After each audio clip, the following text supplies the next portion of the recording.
And welcome to another podcast where I chat with an expert. And today I have Nicholas Charles, who is an author of The 10 Pillars of Generational Wealth. So we're going to be discussing and learning a little bit about, most of us may think that very wealthy families, it's easy and it just goes on forever. We're going to find out what the case may be. But more importantly, irrespective of your own financial situation, there's some valuable guidance which Nicholas is going to be sharing with us today. So Nicholas, do you want to tell us a little bit about how you have ended up where you are and on this journey?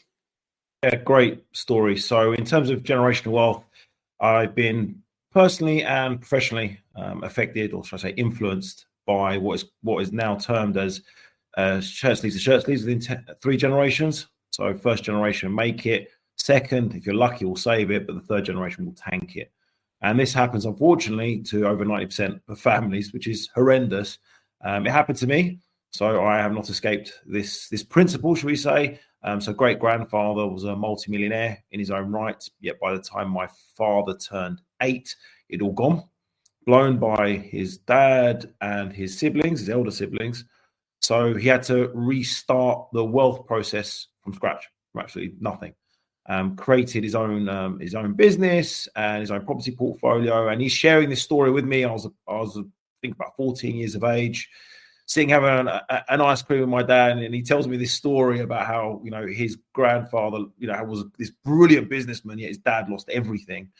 And I'm worried. I mean, that's just sat in my psychology. Well, does that mean I'm destined to lose everything? Is that just the natural flow of things? And I didn't like that. It didn't resonate nicely with me. I really didn't like that subject, but it just sat there and it stayed with my subconscious for many, many years. Now, I ended up becoming, followed in my father's footsteps, became a qualified accountant, focused on taxation, and invested heavily in property and real estate and consultant clients on real estate. And I was approached on a professional level by a client who was referred to me. She wanted some forensic accounting. And essentially it was, look, Nicholas, I've got this significant property portfolio, but I'm not making any money.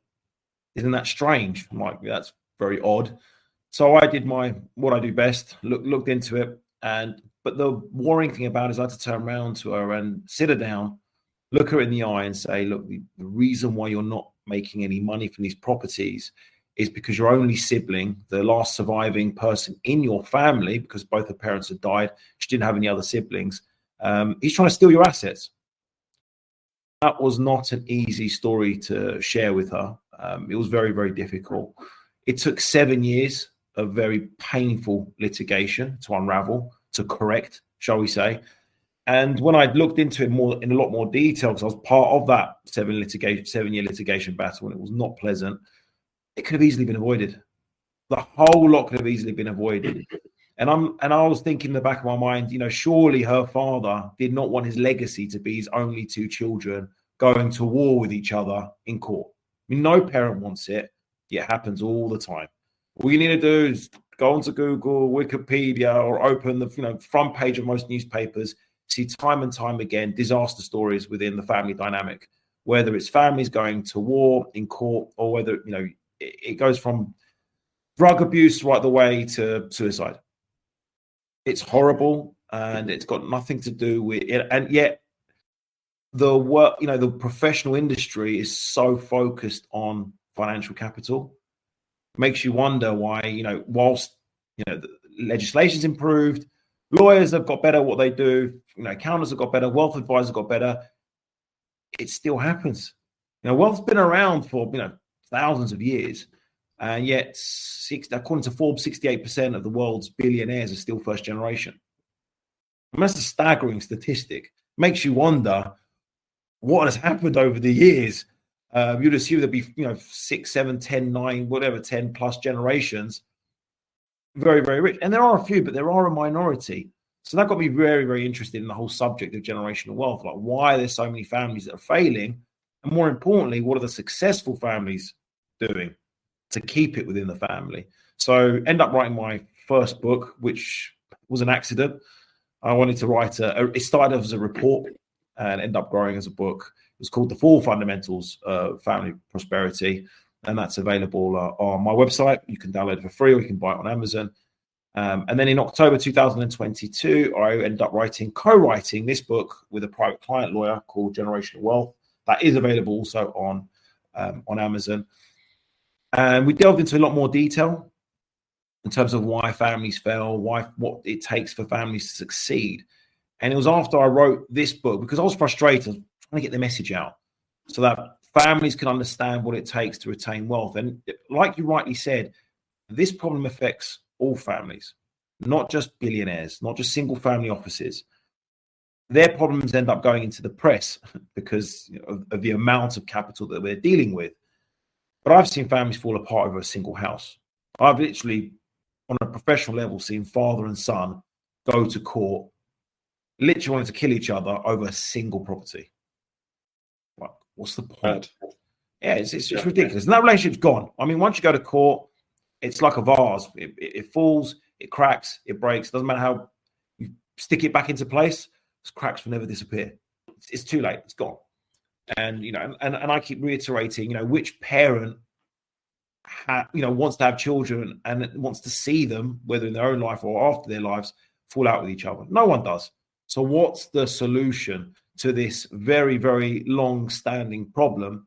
And I was lucky enough because I was approached by a good friend of mine at the time, who's a tech genius called Maddie. And he told me there's a tech play in what you're trying to achieve, Nicholas, because consulting can only get you so far. And there are many consultants in this particular field who specialize in an aspect of generational wealth, whether it's from psychology to education. But you need all the pillars in place. All 10 pillars need to be put in place in order to facilitate that. And having a digital play enables you to reach out globally. Sorry, Nicholas. All families work hard, and all families want to achieve more and get better for their children and so forth. So it's bizarre to be hearing that actually where most would consider the top of the tree, the top of the wealth, and struggle to hold on to it. So that's where you've done the research and written this book. So what would be? I know when I listened to podcasts and I hear stories, I think for me, part of the challenge starts actually from schooling and from how we're brought up and what we're taught at school and how we respect money and so forth. Would you agree with that? Or yeah, schooling doesn't help. It's the school system. I'm not saying anything new here, but the school system fails its children. It's too linear. It's almost military, whereby you have a teacher that stands in front of the class and then just preaches a subject to the soldiers who are sitting in line and listening. But that's not an effective way of learning. And also the subjects that are taught at school. I mean, we're not taught things like nutrition. We're not taught how to handle money. We're not taught about investing. We're not taught about how to be good human beings. The reason, what inherited wealth in received in the hand that is not prepared or has been educated to receive that money is very, very dangerous and very damaging. I keep saying it's like giving a loaded gun to a child and saying, best of luck, don't pull the trigger. It's a disaster, and it happens all the time. I mean, let's deep into this, almost like psychology here. So you remember you're 21 years of age. I say to everyone when I've spoken about this on stage, you're 21 years of age, you're about to go to university, don't have a care in the world, and then someone that you've never met before in your life hands over you a check for £10 million. Says, here you go, best of luck with that, I'll see you later. What do? You go mad. I mean, where does the ambition go? Do you have any more ambition? Are you not prepared to receive this? What are you going to do? You're probably blow it. You blow it on fast cars, fast women, maybe a bit of gambling, certainly a lot of drugs, because you're not ready to receive this money. And there's a lot of psychology behind receiving such vast amounts of wealth. A lot of it is guilt. People don't think that they deserve to receive this money. So what they do, they just want to get rid of it. I mean, the classic case was the Vanderbilt family. So the Vanderbilts at the turn of the 20th century, Cornelius Vanderbilt was the richest man on the face of the planet. $100 billion, give or take the time value of money. Yet within 75 years, there wasn't a single millionaire within his family. 75 years, about 3 generations. They blew the whole lot. And the reason for that is because they treated it as a cancer. They treated it as a curse, all this inherited wealth. So what do you do with the cancer? You want to get rid of it as quick as possible. And on that level, they were very successful. They managed to get rid of all of it. And the Vanderbilt, even today, are seen as royalty within the United States. There are a lot of buildings named after the Vanderbilts, but not a single millionaire within that family. It's incredible. So your book is the 10 pillars of lessons, research, and assisting many clients, which you do with wealth. So where does a typical family start? What's pillar 1? So there's 4 inner pillars and 6 outer pillars. The book, by the way, I'm still writing, but the product still is currently available. So it's a consultancy piece that basically analyzes and creates a blueprint for wealth for each family. So every family is completely different and unique. I'm sure everyone can fully appreciate that. You're dealing with different personalities, different setup, and even the question of who's in your family yields very interesting results and responses. Especially if there's been multiple marriages within that family dynamic and children, stepchildren, it can get very complicated very quickly. And the emotion behind all of that.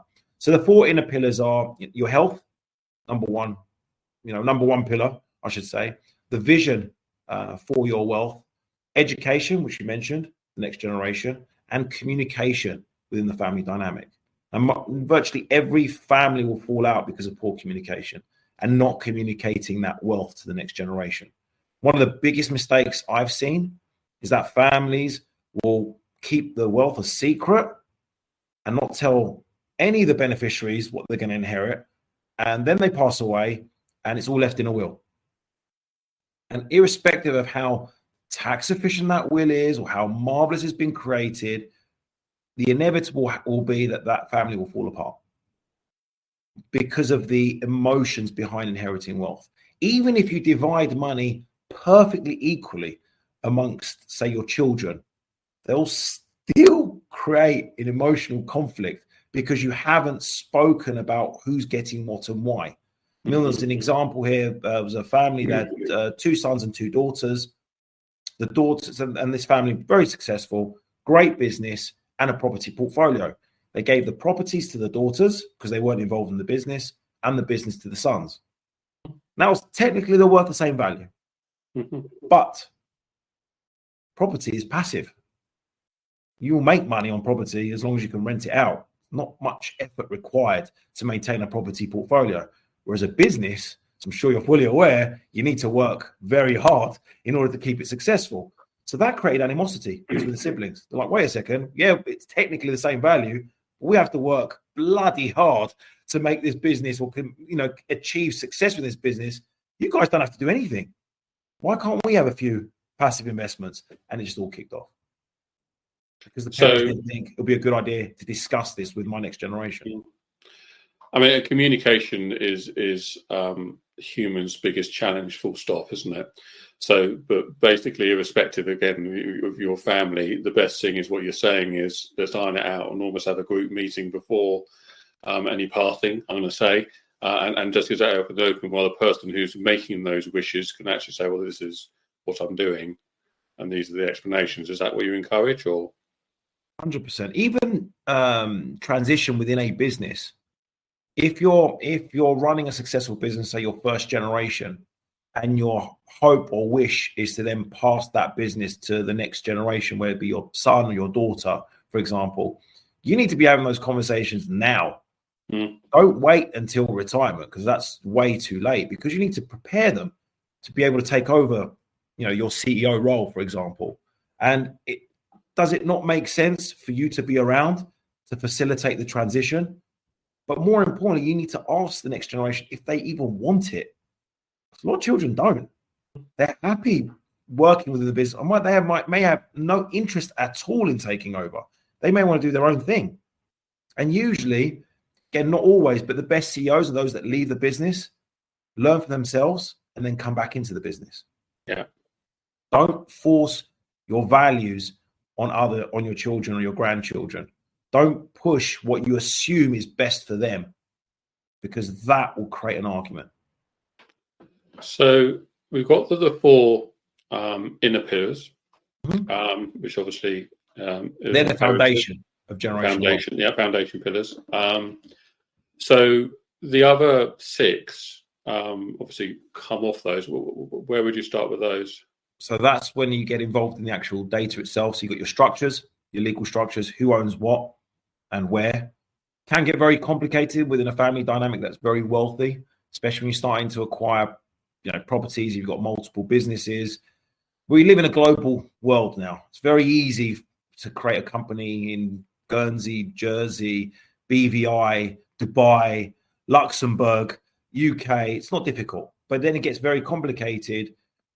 I'll give you an example. Let's take property, for example. So property in the 80s and 90s, it was very fashionable for those living offshore, not living in England, to buy properties through offshore vehicles. Fast forward to today, that strategy no longer works at all. In fact, you're worse off owning a UK property in an offshore company.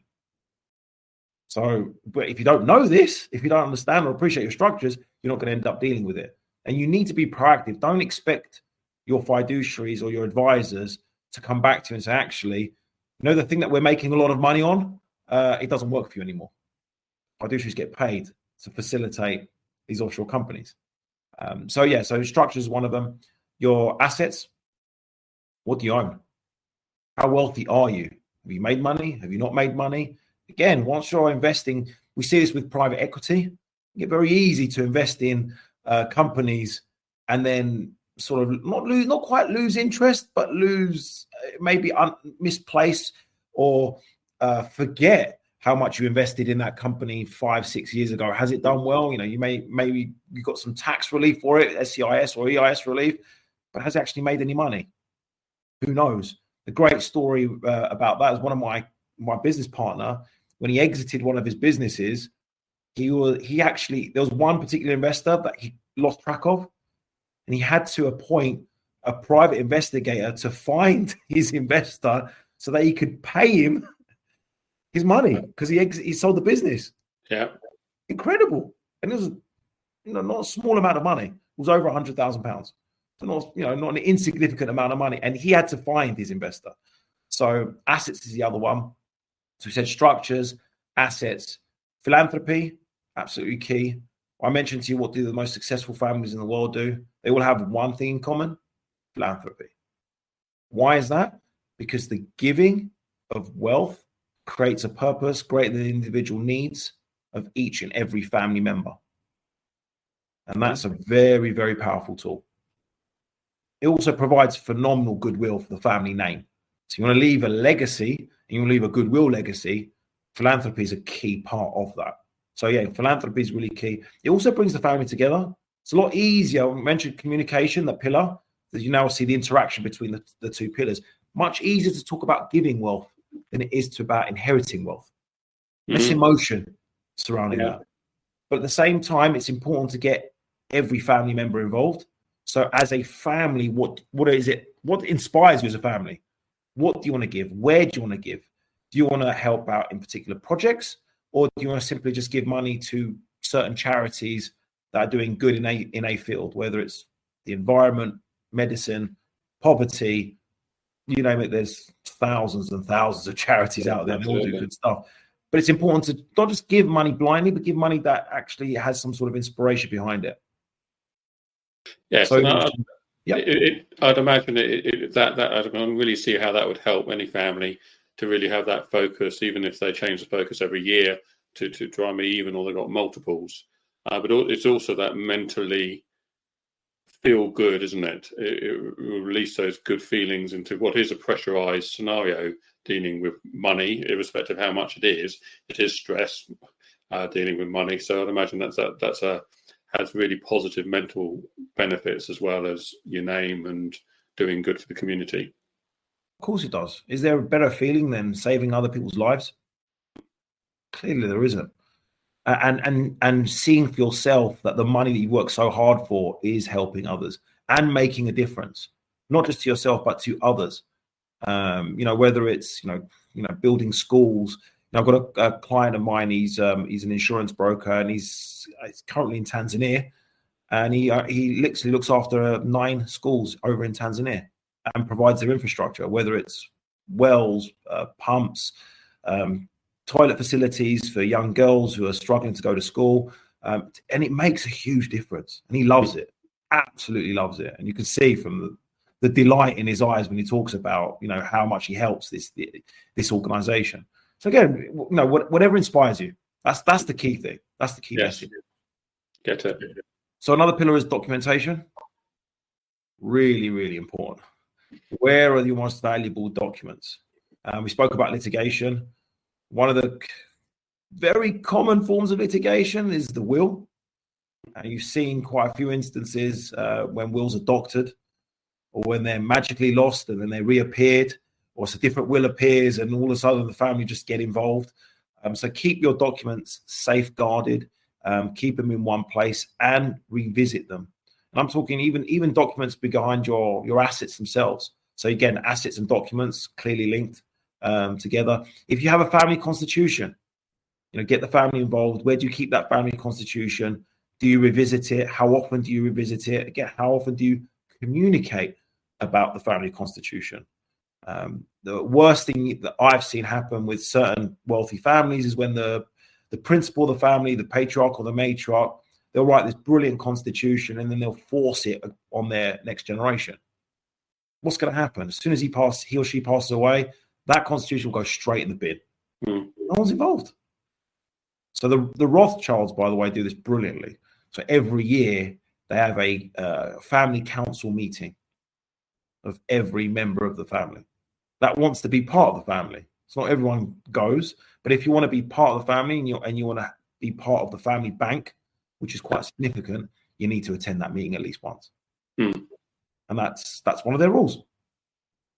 Again, a great way of setting up rules. How as a family do we stand for?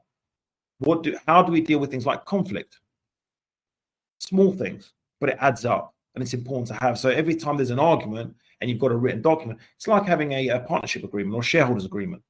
You always create these. Why? You create them because when something happens, and it always does, you have a written document that everyone agreed to fall back on. Well, what did we say we should be doing? Oh, let's open the document. Okay. Now we can have a proper conversation. A lot of businesses fail because they don't have the right documents in place, because I've seen directors fall out because when they set up the company, they were brothers in arms, and we'll never fall out. We'll never have an argument. And what happens? An argument happens. There's nothing to fall back on. There was no agreement in place. So it's one versus the other, kicking and screaming. So again, and I'd imagine it's worse in families as well. Because you have got that emotion, and it's not fair, it is fair, and so forth. Worse than in a business. So I've got one particular family that he wants his daughter to sign. He wants his daughter's husband to sign a prenup. Again, these are becoming more and more common now. Yeah, that is an easier conversation to have if you agree that prenups are part of your family constitution. Yes, because it's a rule. We agreed it. We agreed it when you were whatever years, how old you were. That's the rules. And anyone coming into the family, like, well, sorry guys, but we agreed this is a family. It is what it is. Either you sign it, or unfortunately, we can't be together. Harsh as it sounds, but it's a lot harder to have that conversation if it's not part of what your family does. So what would be the next pillar you'd suggest people look at? So far, we spoke about 4 key pillars: your assets, your documents, your structures, your philanthropy. And now it's important to discuss advisors. Key to any family dynamic, key to any successful business as well. It's very, very important to have what I call accountable advisors. And we mentioned the key pillar, which was communication. It's very important that the family not only bridges the gap between themselves as a family, but also between them and their advisors. So advisors will only give advice in accordance with the instructions that you give to them. Don't ever expect any advisor to read your mind or be a telepath. If you want good advice, let's take, for example, you want tax advice. or you want estate planning, really key topic here. You want estate planning. How important is it for that advisor to be given access to all your assets, all your documents? These are the pillars coming out now, so that you can have a better conversation with that advisor, so that he or she can then focus on what they do best, which is give advice. If you give incorrect or incomplete data to your advisor, do not expect brilliant advice to come back, because they will do what that's been instructed. And this is a bane. I will defend lawyers. Very rarely do I defend lawyers, but I will in this particular case. Their bane is, and I've seen this time and time again with lawyers, where they say, oh, if only I was told X, Y, Z, my advice 2 years ago would have been so much different. And we had it with so Antoinetta Proctor was my co-author for Generational Wealth. And we shared this great story where she gave tax advice to this lovely Italian lady who lived in England. And she said, my assets, all in England. I have no overseas assets. Brilliant. So she set up a UK trust for her and a UK will. Fantastic. Sadly, the lady passed away, and Antoinetta got an irate phone call from some Italian beneficiaries who said, by the way, your client, who's now passed away, was the main shareholder of a significant Italian company. Oh dear. Okay, and the problem with that is, for those who don't know or appreciate, Italy does not recognize UK wills and doesn't recognize UK trusts. In short, that's a disaster. It took 4 years to unravel that problem, because the client is no longer alive to be able to change it. So how important is it for you to be hand in hand with your advisors, give them the right documentation, give them the right instructions, be clear on what it is that you want to do, either within your business or as a family, and what you're trying to achieve. Time and again, so many families give incorrect advice, or they think they want one thing and they go straight to lawyers before they have a discussion within the family dynamic. Have the conversation first, and then bring in the lawyers or the professional advisors to ensure that whatever it is that you want as a family is implemented correctly. Do not go legal first. That's the worst thing you can do, and that will create fallout within your family dynamic. But when it comes down to advisors, I mean, advisors, there's so many niches, isn't there, in irrespective of what the skill set is. I mean, where do you start to find advisors, to know what, I mean, number one, you've got to know what advisors you need. Yes. Number two, you've got to have faith that the advisor you're talking to is I'm going to say, a genuine expert in whatever field it is, and may be quite comfortable to push you towards someone else who may be more niche. I mean, where does any family start with that? That's a brilliant question. You need to appreciate, first and foremost, that every advisor is your employee, and they need to be treated as such. You are paying them for a service. Therefore, you'll never bring in an employee into your business without interviewing them. Surely, you want to find out, are they any good? Are they the right fit? Yes, their CV might say they're the best at X, Y, and Z, but is that true?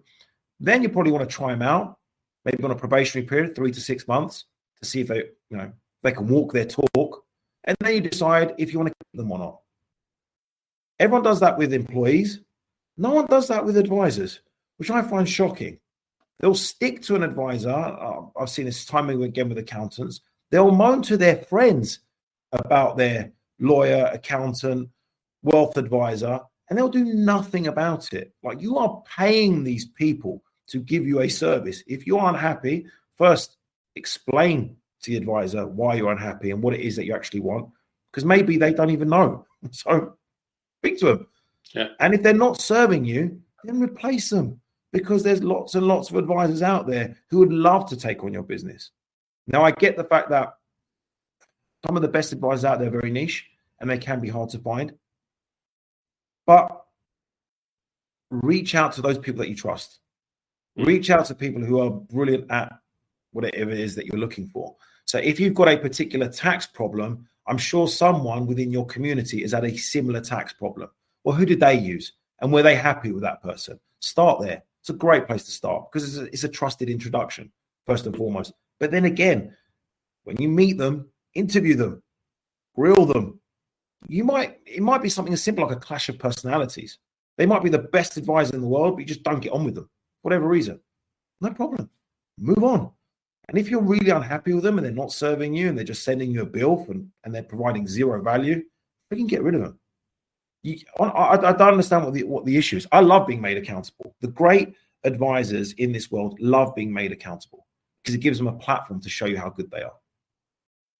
Poor advisors will hide behind complex terminology. I've seen this in the wealth industry, whereby certain commissions, should we say, were very well hidden. And then, when you ask them the question, how much am I paying? And they're like, yeah, well, it's quite complicated to explain. It's not complicated. Why are you hiding? Tell me how much am I paying for your service? Can't tell me. That doesn't rest well with me.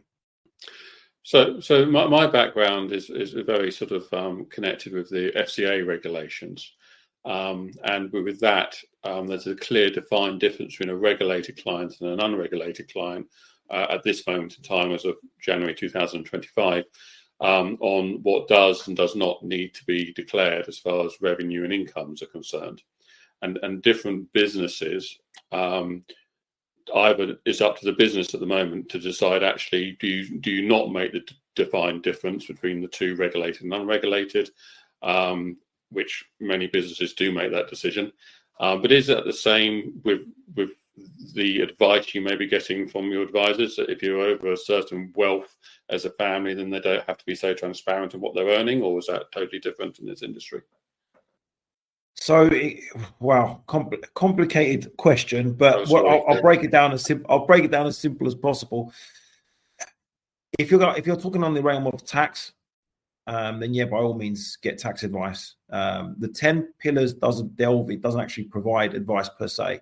What it looks at is all the current risk areas to your wealth strategy in terms of succeeding and creating a successful generational wealth strategy. If you are unsure, and I've seen this time again where their families have got structures that are just not fit for purpose. They've got so many companies set up, spread over the planet, that they need to go back to those advisors and say, how much money am I actually saving by implementing this particular strategy? Am I saving tax, first and foremost? Mm-hmm. If you're not, then why do I have these convoluted, complex structures? Do I need them? Can I get rid of them? How much money will I save to get rid of these structures? It's very simple questions that need to be asked. But a lot of people are like, oh, I don't know what happens. I just pay my advisor and it ticks along. It's like, why are you doing that? Clearly, if you're going to do something in a specific country, you need to find an advisor in that country.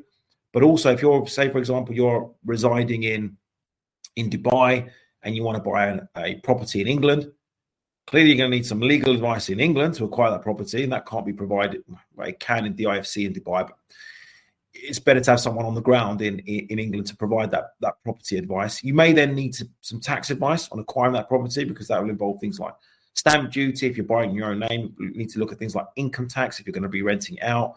There's ATED, there's capital gains tax. So you can prep for the best way to purchase that particular asset by having someone on the ground who's based in England, if that's the country you're acquiring a property, who can give you the tax advice, and then maybe you need a lawyer to give you that legal advice. So everyone's different, but understand where it is you're from, understand and be clear on what it is you're trying to achieve, what country that is you're trying to achieve that in, and then seek the person who is the expert in that particular field. Okay, so it is, as you say, exactly as if you were interviewing someone for a job. Consider what the questions are you want to be asking, rather than saying what the end solution is. But whatever the questions are, list them as you would do in an interview, get those answers. Or if it's a project you're giving out, or a contract, or whatever it is, all those things you would do in business, you treat it exactly the same. I mean, I've seen so many times people go to wealth advisors like, make me money. That means nothing to any wealth advisor. I mean, what's your risk? How do you want to make money? Do you want to invest in property? Why do you want to invest in property? Do you want to go do something passive? How much time do you have in terms of your investing? How much money do you want to invest? What's your risk profile? Do you want to go stocks and shares, funds, and how do you want to put it in a tax wrapper so it's tax efficient? Only you can answer that particular question. How much fees do you want to pay? Do you want it to be managed or do you want it to be passive? Passive is cheaper than active. Do you know the difference between the two? Find out. Ask these questions. Don't go, or I see people go to tax files and go, save me tax. Why? I remember this story. One guy approached me, goes, I want to sell these properties. Can you save me capital gains tax? I'm like, so why do you want to sell the properties? Oh, because I want to make money. Okay, why do you want to make money for? Goes, oh, because I want to invest in property. I go, but doesn't your existing portfolio make you money? Goes, yeah. Go, are they in a good location? Yes. Okay, let me give you some great tax advice. Don't sell them. You pay zero tax. I didn't get the client, by the way, but he loved me for it. I didn't give him any advice. Technically, I gave him no advice. But how many people would have said, yeah, sell them all. I'll give you some great tax advice. Yeah. You're not serving your client. Take a step back and ask the questions and delve in to find out what it is the client actually wants to achieve. In this particular case, he thought he wanted to sell his portfolio and buy another portfolio, which made no sense. But he never considered this. Like what he was trying to achieve made no sense. His mindset was, I need to save tax. I need to save tax. Instead of opening up and say, actually, I want a property portfolio that I can retire on. So how are we doing with the pillars, Nicholas? We've got one more left. We've got one more left. And what's the last governance? pillar? Governance is Governance. The whole thing that wraps it all together. Okay. So I tell business owners, and they get this because they run a business. I go, how do you run your business? Like, we have a board of directors. I go, great. And does everyone have roles and responsibilities within that board? Well, of course we do. And do you have shareholders? Yes, we do. Do you have shareholders agreement? Yes, we do. And how often do you meet with your board of directors?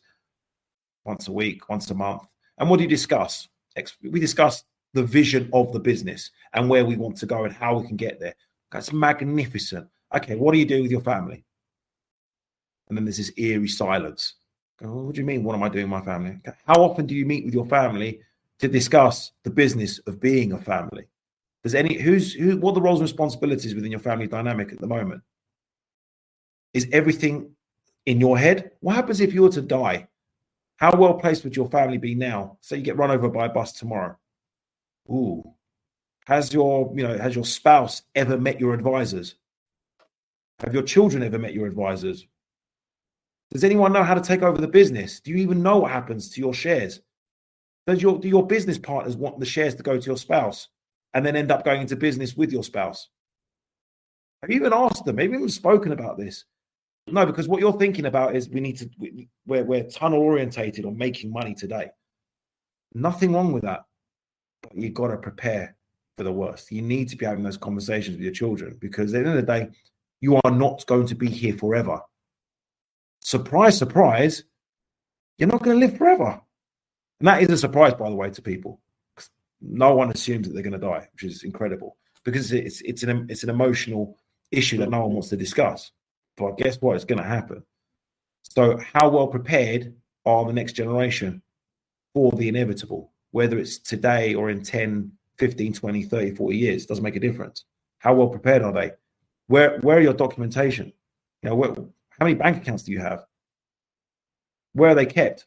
England, offshore? Who has access to them? Do you have who even knows about your wealth?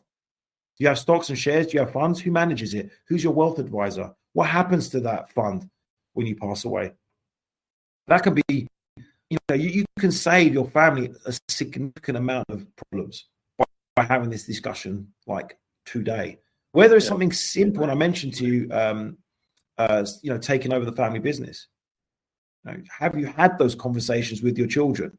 Have you asked them, does anyone want to take over? Does anyone have a vested interest? Because if they don't, then sell.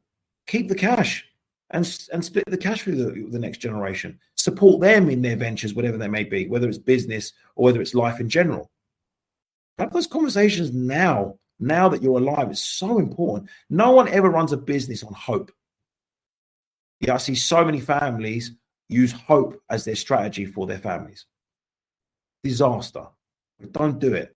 If you're going to learn anything from today's podcast, is don't rely on hope as a strategy for generational wealth. It's an absolute disaster. But so many families do it. That's why 90% fail. There's a reason for this. And it's got nothing to do And I even spoke about the tax advice. I never mentioned inheritance tax or setting up your assets in a tax efficient manner, whether it's in wills or trusts. No. Communication, vision for the wealth, philanthropy, documents, structures, governance. You see where I'm coming from? Yes, Education, educate next generation, advisors. It all comes together in a circular pillars, the 10 pillars of generational wealth. And if you don't have them in place, you're guaranteed to fail. But the 4 key ones, the 4 inner ones, absolutely, they're the foundations of generational wealth. Have those in place first. If you've got a lot of wealth, then the outer pillars have a play in that. But the 4 inner ones, if you've got any wealth, if you run a business, you've got a portfolio of assets, then you must implement those 4 inner pillars.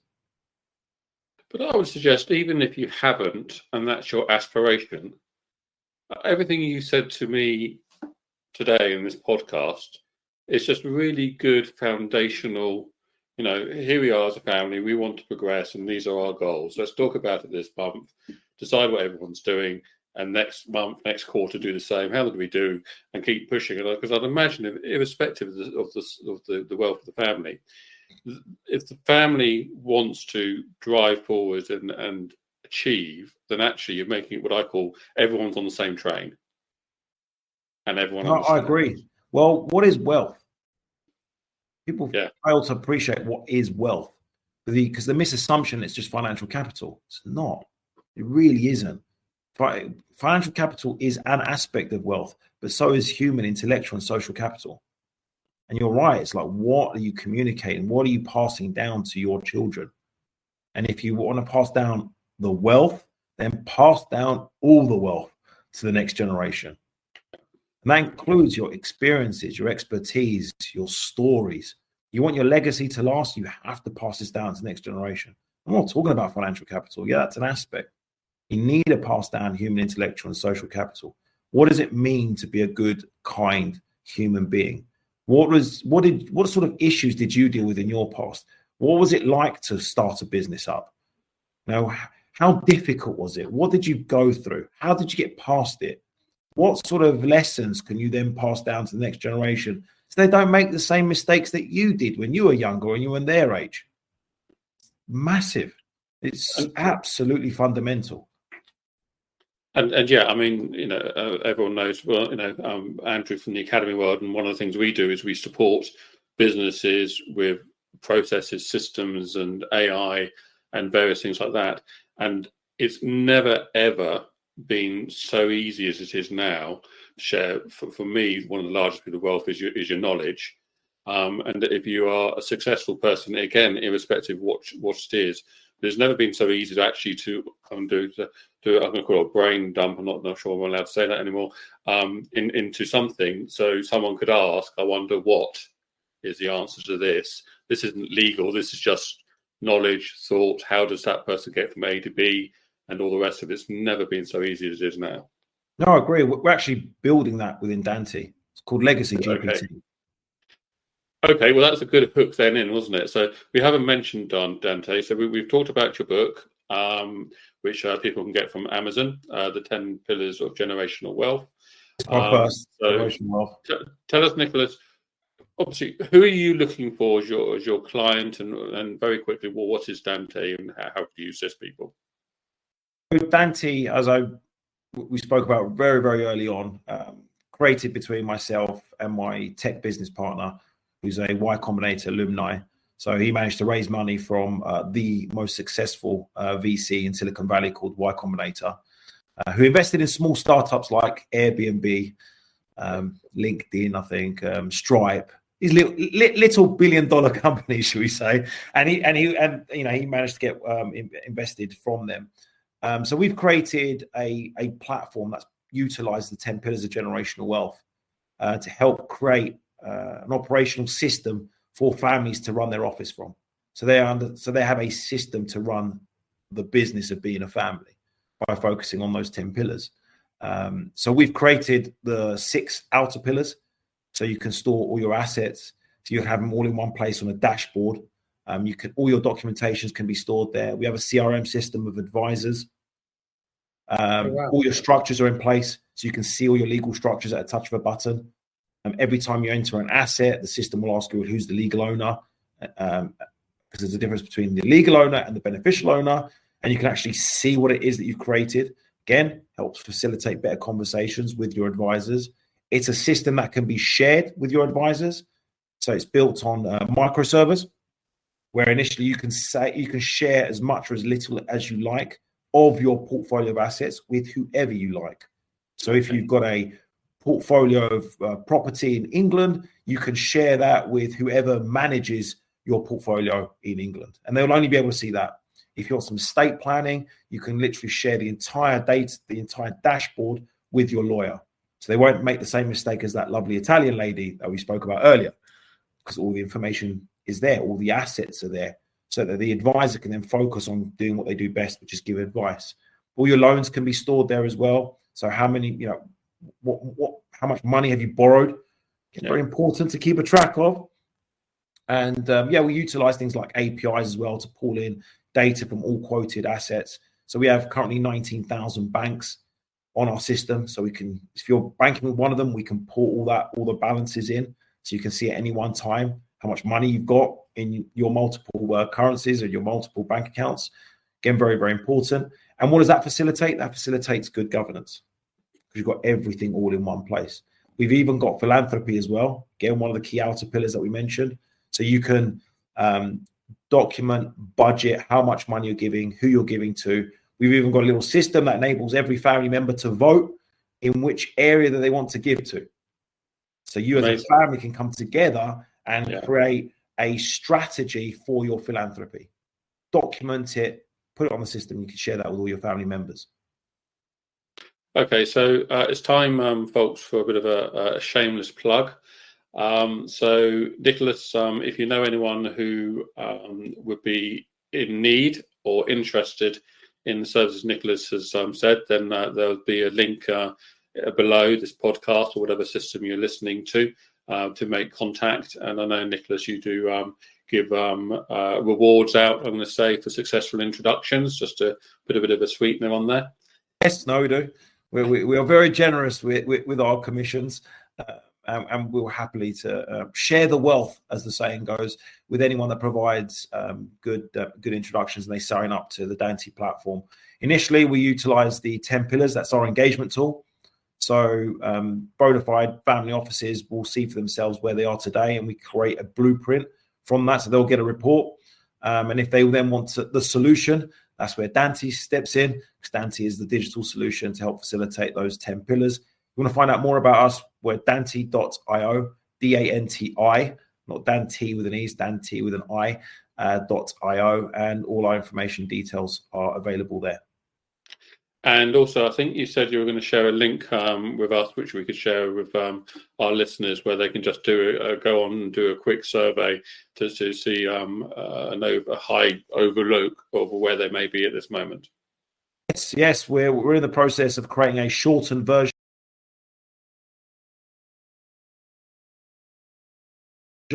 of the 10 pillars. They can go online. Again, it'll be on our website. You literally just click the button. It'll take about 10 minutes for you to answer a few questions, and you get a very basic report, but it's an eye-opener because it asks some very in-depth questions. Short and sharp, 5-10 minutes, fill that out. You get an instant report straight back to you to see where you are today. Brilliant. Okay, so Nicholas, thank you very much for your time. Today's podcast was brought to you by the Academy World. Our main core business is supporting SMEs and businesses around the world. If you're a startup, or you're looking at exit route, or you're looking at managing it, we have experts in our connections, like Nicholas, irrespective where you are. So if you need any support with your business, then please do make contact, and we'll put you in contact with the right expert or assist you directly ourselves. Meanwhile, Nicholas, thanks so much for your valuable time today. It's a pleasure, Andrew. Thoroughly enjoyed it.